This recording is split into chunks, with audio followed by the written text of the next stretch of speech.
because the clock's gonna be running, but just keep doing it, and it'll, then it'll remind you to do it in the last 2 minutes. 3 timeouts per game, and then 1 for each overtime period, but we'll have another meeting before playoffs to go over all those rules. Okay. So we talked about free throws. Sorry, that has to be changed. No, that's right. That's not. It's been So the released. ball. Oh, sorry. So that's new. It's now on the release. So let's say you have the offense is shooting the ball, and then someone on the offensive team has a lane violation, which it probably won't occur now since it's on the release. But let's say the shooter crosses the line before the ball touches the rim. What are you going to do? So what you're going to do is you're going to blow your whistle, and you're going to wave that shot off because they lane violated. And then Unless they miss. If they miss, just let it go. Oh. And then if the defense lane violates, what do you do? It's a miss. You get one out of free throws. Yeah. So if they miss it, you'll blow your whistle, administer another shot. If they make it, just let it go. It's an advantage. So there's a violation. Talked about a foul. Personal foul is when a person who has the ball, or the person who has the ball gets fouled by someone on the other team. And we talked about hand checking and doing arm bars and so forth. A common foul is one that'll be off the ball, but it'll be still on the defense. Probably be like holding on the other side of the court or something. Just watch that on dead balls, throw-ins. A flagrant foul is one that has malicious intent. You'll definitely want to call that if you see it. It'll be it'll be more than an intentional foul. An intentional foul is one to, obviously stop a shot from being made, and it's like it does have some intent on it, but it's not malicious. So if you see something malicious, make sure you call it a flagrant, because I think one flagrant you get disqualified. Okay. A technical is, everyone knows what a technical is. You got a question? What's a hand signal for a flagrant? Same. Yeah. Yeah. And that's also, do you do that for intentional too?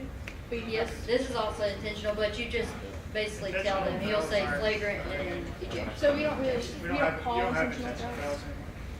fouls. Well, you can. Yeah, we have them. Basically, the difference is that intentional. I can intentionally foul you by, I'm holding you back. I'm holding you. You're trying to get the ball. I'm intentionally fouling you right now.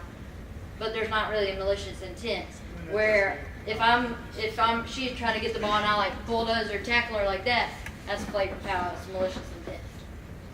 I was going to go on the same example, like intentional fouls, like not making a play at the ball, Yeah.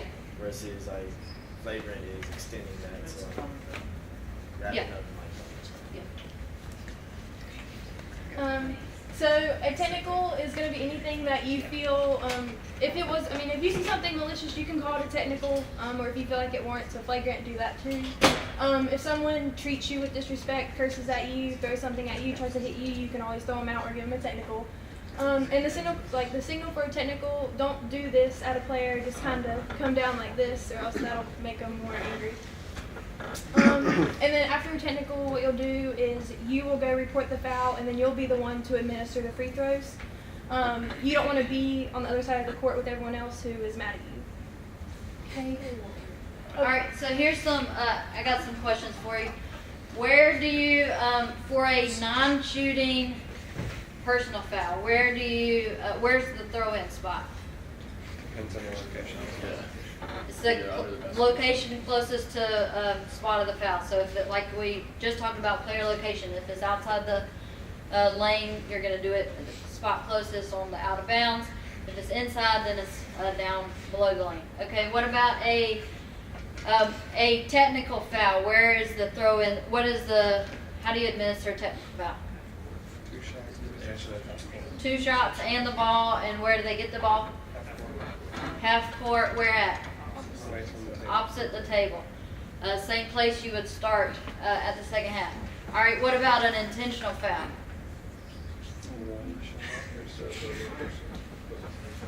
Yeah, intentional foul, you administer it like a personal foul, except, you administer it like a technical foul, except the throw-in spot is then going to be the spot closest to where the foul was.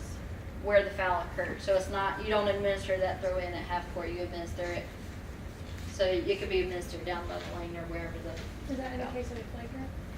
Yeah, flagrant or intentional foul is gonna be like that. So you've already talked about a player control foul. That's like a charge or the player has the ball. Like that. Question. When is it intentional, just one foul, or is that like a technical where it's like a personal foul and another one? No, it's just, an intentional foul would be just a personal foul. Intentional foul is basically what the common foul says up there. Except you also get to shoot the ball. Yeah, it's flagrant. Just the common foul. Yes. So an intentional foul, they get 2 shots as well?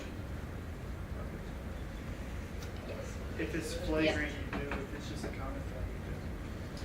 Right? But I thought intentionally you still shoot. Intentionally, you get 2 shots. That's when was it high school because you like when you play high school. it's Intentionally, you get 2 intentional. shots, and it's administered at the throw-in spot. So yes, you shoot 2 shots with an inch. A team foul is any person's foul that is charged to your team. And a sportsmanlike foul is a non. What is that? Is that just like What's a, that? like is that something that warrants a technical foul? Yeah. Yeah. Okay. So that's just anything that you see on sportsmanlike called a technical.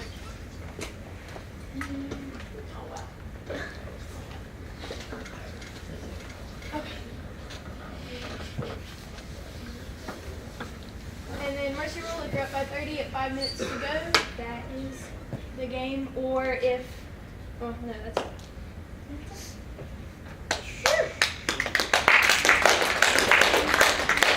All right, everybody stand up.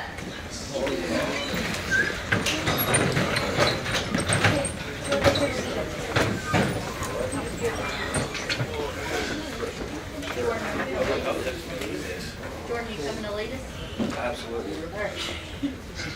All right, let's practice these signals.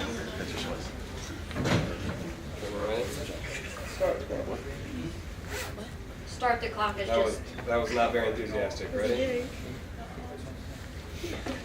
You can do multiple ways, but basically what she was just talking about is what we call chopping the clock. So starting the clock is just like this. You can do like this. You can do whatever you want to do, but make it emphasize.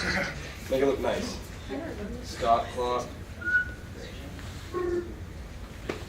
Stop clock for jump help bump. Stop clock for foul. I'm sure bird dog. We're not gonna bird dog. That's like if you want to point out who did the foul. 'Cause Some They're probably going to want to know. Okay. Okay. Directional signal, so if they get the ball, or they get the ball, or if anyone knew Mark. Oh, good.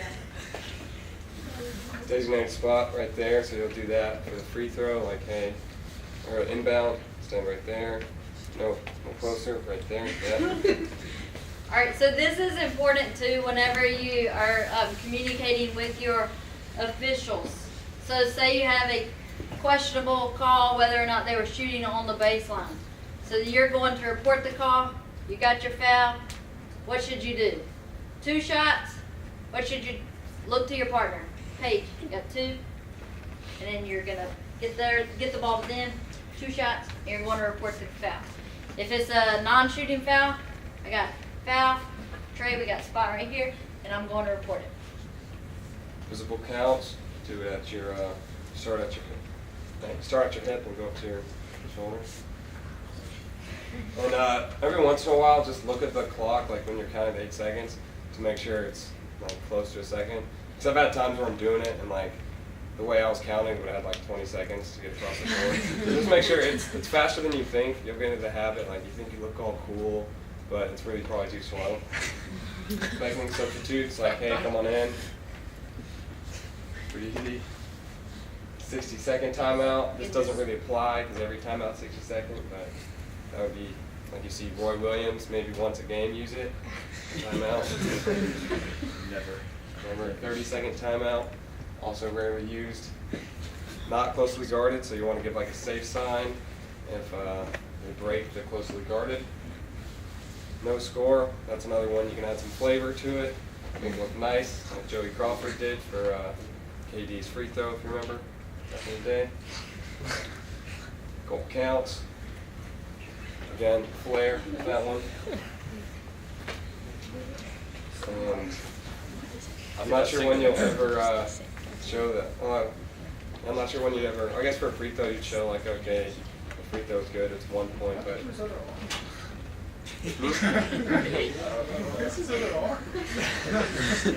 Don't ever put your arm in your sleeve.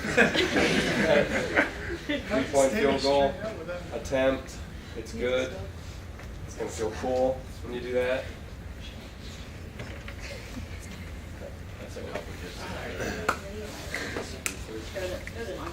Okay, those aren't important.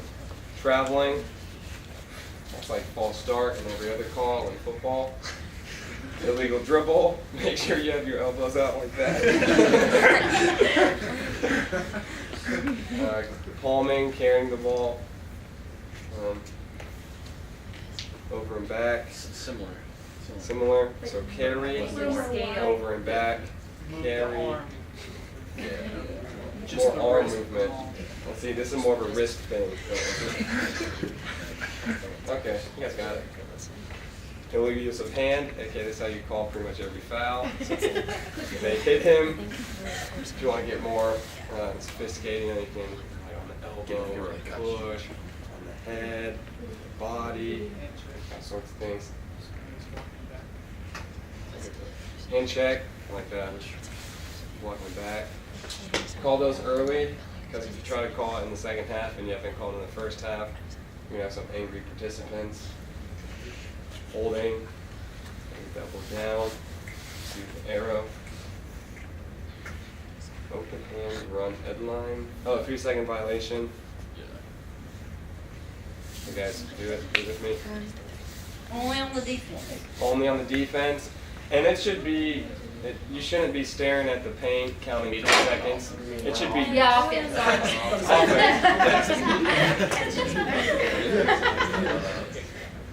It should be grievous. Like they should be camping there for a while. You shouldn't be staring at them counting. 5-second violation. It's like high 5. 10-second violation is like a high 10. Blocking. Another one you can throw some flair in. If you need some influence, look up Joey Crawford. He has some good block calls. Pushing or charging, push, and you can always do the charge. That's another one with emphasis. You're going to want to sell this because every charge you call will be, people will contest it. But you should still call it. You should still call it, absolutely. You should reward smart basketball players, and those are the ones who take charges. But don't let anybody fall. Team control foul, is that just like a jab? Yeah. You go whichever way you're going, like. Yeah. Oh, it's like a, yeah.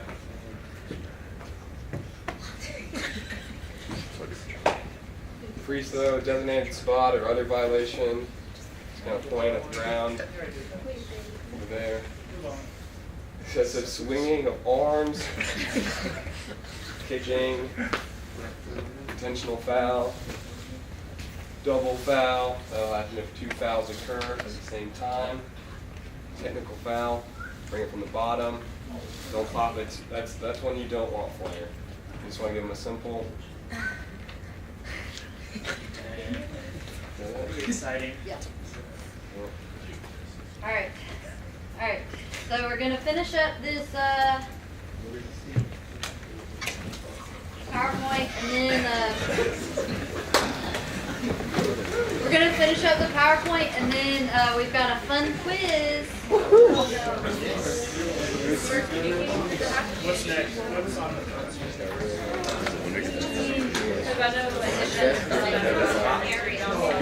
I will take that. Yeah. Basically, if your foot is flat and it bounces off, then you let it go. If it's a race, put it off. you're gonna call it Pretty sure as a it's just kid. like, dude, that's a house. If it hits If it hits their knee, you can call it a kick too. Because Well, then you're most of the buying time, a even if I'm house bank standing with here, money. I'm gonna go towards wherever That's the what ball you spell like all goes. else. So then it would be intentional. If it hits their foot, well, I mean, it's a fit, I think, like, and they don't change their motion, they're not trying running motion or anything. Yeah, that's what I thought. Okay. Well, they're doing- I just said if their foot's flat and they're like, and it just hits them, you don't call anything. But if their foot's raised or something like that, Yeah, but like, You're gonna if they're assume- in, like, the running Oh, motion, yeah. and, like, kick the Yeah. crap out of the wall, like that. yeah. So Yeah.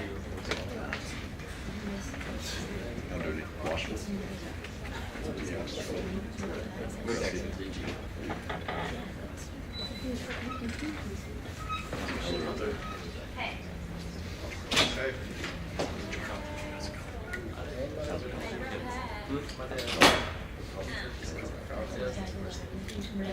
It's just their.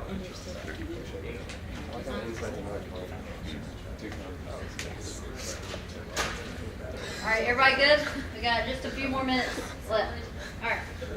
All right, foul reporting. First thing you're going to do is blow the whistle with a simultaneous fist to air. Quick, loud, concise. That's how your whistle should be. If you don't have a strong whistle, they're not going to respect you, and you're going to have a bad time. Yeah, closed fist, arms slightly raised or very raised.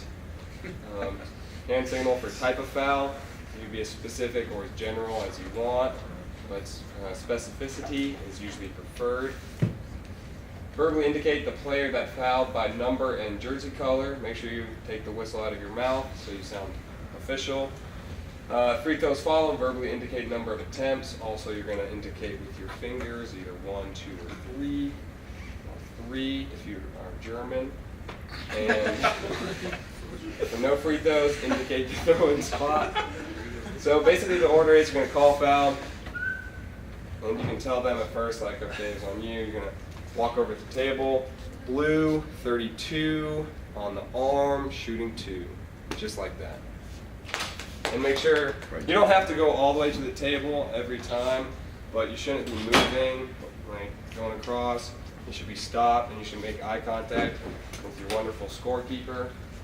And you should know pretty early who's the foul scorekeeper and recorder versus the one running the box. Yeah, so that was this slide.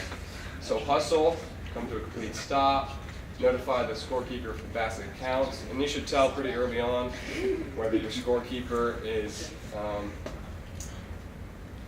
really good at their job or adequate at their job, and so you'll know how much information you They are need. all going to be wonderful. Yes. Yes, they will. Visual signal of foul. It's like the number of free throws. Beckon substitute. This would be after the first shot, or if there's no free throws, that'd be right away.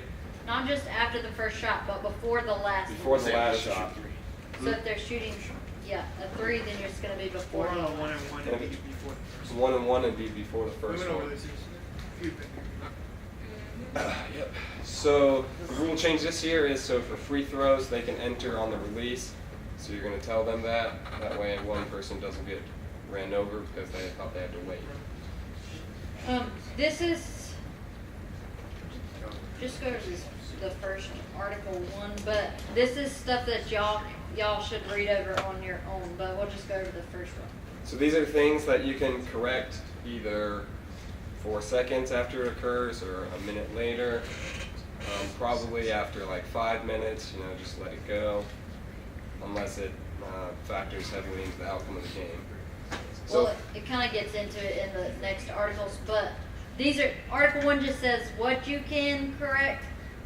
The rest of them tell you when you can correct it. So basically, after other stuff has taken place, you can't go back and correct it. so ignore what I first said.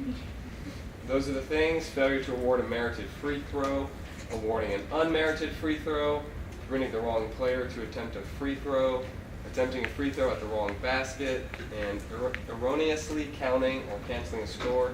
And those are all on you, so don't make those errors, and you shouldn't have a problem.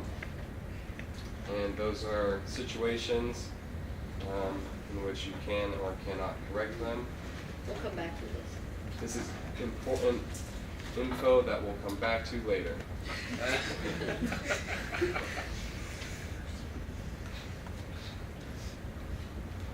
This is the areas that we'll be covering during the presentation.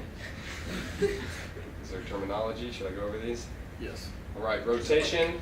That is the period of time during which the officials are rotating. Switch. That is when two officials swap. So essentially, there's going to be 3 officials: a center, trail, lead. You don't have to, it's coming up on slide. Rotation takes place during what kind of situation? Live ball. Switch takes place? Dead ball. Yes. So lead official, center official, trail official. Center is the one that's under the basket. No. Or, no, it's not. No. Lead. That's the lead. Sorry. Hey guys. Testing you. Yes, got it. I might not have a job. Close down. I'm not exactly sure, but I think that means when you're getting closer. So if the ball's Close down would be like after a shot goes up, the center and the trail official should close down to the basket, meaning they should take a step or two towards the basket, towards the offensive team's basket. strong side, that's the side where the ball is on. Weak side, that is the side that does not have the ball. Table side is the side at which the table resides. What's ball Opposite- side then? Ball side is the side that has the ball. You should have shown side. They're very similar, yes. We'll get it. It's a lot easier to see in practice than just words. 3 game positions are the U1, R, and U2 in that order. So U1 observes one team, U2 observes the other. The referee just monitors the whole situation as a whole. Jump ball. All right, so the referee tosses it. The first umpire is at the table side. The second umpire is on the far side. Should be in a diagonal line as this shows. So U1 chops clock. That's to start the clock, and that's when a non-jumper touches the ball after the jump ball has been tipped. So if the person who's doing the jump ball hits it all the way out of bounds and no one else touched it, the clock wouldn't have stopped or started. And would that be a re-tip or the other team's ball? It would be out of bounds. Out of bounds, other team gets the ball in that situation. All right, so who gets the alternating possession arrow? Yeah, so whoever receives in that situation, whoever receives the ball on the inbounds would be considered in possession of the ball first, so the other team would get the possession arrow. So for the referee, you're gonna tell everyone to hold their spots before, and you're gonna say blue this way, white this way. Blow your whistle, usually away from them, so it's not in their ears. Take the whistle out of your mouth, or else they get hit it on the way up, and then you can have a chipped tooth. And then you toss a perfectly straight ball that exceeds the maximum jumping capabilities of both parties. So in the first scenario where the ball goes left, the U1 becomes the lead, the referee becomes the trail, and the U2 becomes the center, as indicated by the dotted lines. And ball goes right, it is literally the opposite scenario. But the R always goes into the trail position. And after the referee tosses it, just stay there for a couple seconds. Don't try to move right away, you'll probably get ran over. Primary coverage areas. So the center has that whole side of the court. They should be aware of the paint there as well. The lead. Sorry. So what do we mean by primary coverage areas? Where you should coverage. Yeah, this is typically where you should be looking. So when we say no ball watching, that means center should not be looking where the ball is in this picture. They should be covering their area. The lead they're mainly responsible for the paint, and also if the ball goes into that short corner, they'll be responsible for indicating if it's a 2-point or 3-point jumper, like to shoot. And then the trail has that heinous color that is the rest of the area. So as far as line coverage, this is important for indicating who gets the ball when they tip it out of bounds. Lead has the entire end line, but if you look at the very end that's closest to the center might have a better angle. Obviously, it's most important to get the right call versus whose responsibilities, but those are, the lead should be able to make that call most of the time, but if the center sees something and he's very confident, he or she's very confident, he or she should change the call. Trail has that far sideline, the one that he or she is close to. Center has far line that they're on. Who has the midline or the free throw line extended, which is the backcourt line? Who has that? Trail. They also have the far end line as well. Any questions? All right. Inbounds coverage, so the lead will inbounds it on the end line, and the trail and center will inbound it on their respective sidelines. It's not rocket science. If you're on that side, you're going to administer the inbound. Except the throw-in administration should never be done by the center. So in this case, That the person- center wouldn't be, the center